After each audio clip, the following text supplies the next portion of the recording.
tarde, Gabi, Coutinho, a todos no Brasil. Se confirmou, então a partir de sábado, os franceses vão precisar ficar em casa entre 6 da tarde e 6 da manhã.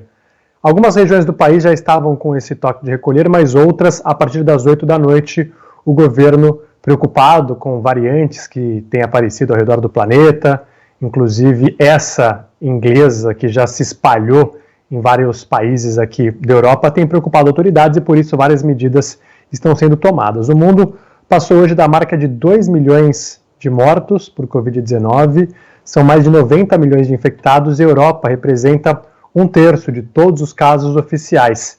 E o continente agora está se fechando para tentar conter a disseminação do coronavírus, uma segunda onda devastadora. Cerca de 240 milhões de habitantes aqui na Europa vivem em regiões que estão em lockdown. Portugal foi o último a entrar na lista, com cerca de 10 milhões de moradores. Então, todo o comércio não essencial está fechado em Portugal, as escolas estão abertas. A Itália baixou um decreto que prorroga as medidas restritivas a um toque de recolher que será mantido até o dia 5 de março, entre 10 da noite e 5 da manhã, piscinas e academias fechadas também. Aqui no Reino Unido, vale destacar que o governo anunciou que encontrou uma variante com origem no Brasil. Não é a mesma que circula no Amazonas. É uma variante que, segundo informações preliminares, não é tão agressiva.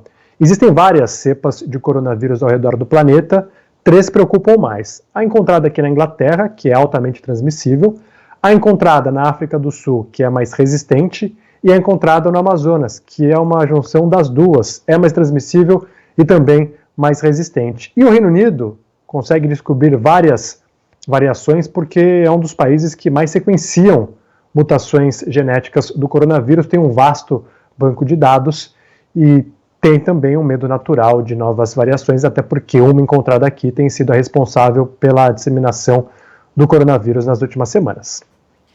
Felipe, eu vou repetir uma pergunta que eu fiz para você no início da pandemia, queria saber como é que está a situação agora. A Europa, a gente sabe, não tem, a União Europeia, né, não tem controle rigoroso de fronteiras, né, dentro ali, as fronteiras internas do bloco. Como é que está isso agora? No bloco, a livre circulação continua entre os países que fazem parte da zona Schengen. Aqui no Reino Unido teve uma mudança anunciada hoje por Boris Johnson, numa coletiva que tem cerca de 40 minutos, que todo mundo que chegar no Reino Unido a partir de segunda-feira precisa apresentar um exame negativo de Covid. Alguns países da União Europeia exigem isso de viajantes de outras regiões de fora da União Europeia, mas se você pegar um carro na Itália, por exemplo, você consegue cruzar para a França sem problema algum. Então é um desafio enorme, mas um dos pilares da União Europeia é a livre circulação de pessoas, e o próprio bloco europeu diz que não é tão eficiente você fechar fronteiras agora, porque o vírus já está circulando aqui, tem aquela contaminação doméstica que eles chamam, interna, mas acaba sendo um desafio maior se você quiser fechar as fronteiras fazendo parte da União Europeia.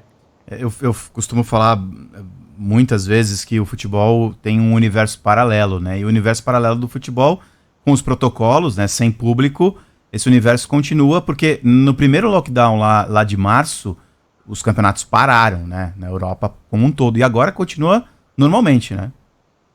Continua, viu, Coutinho? Existiu até um debate umas semanas atrás, se era até moralmente, se tinha uma questão moral de continuar com o futebol, com os números nas alturas. Mas hoje, com mais testes, a ciência avançou um pouquinho mais, é possível realizar partidas de futebol dentro de uma certa segurança. Alguns jogos foram cancelados recentemente por conta de contaminações em times de futebol, como o Aston Villa, o Fulham, mas a Premier League está aí com o objetivo de manter a bola rolando, o governo também, claro, seguindo uma série de medidas restritivas e protocolos. Muito bem. Bom final de semana para o Felipe Killing. A gente volta a conversar na segunda-feira. Obrigado, Killing. Um abraço, Felipe. Valeu, bom final de semana.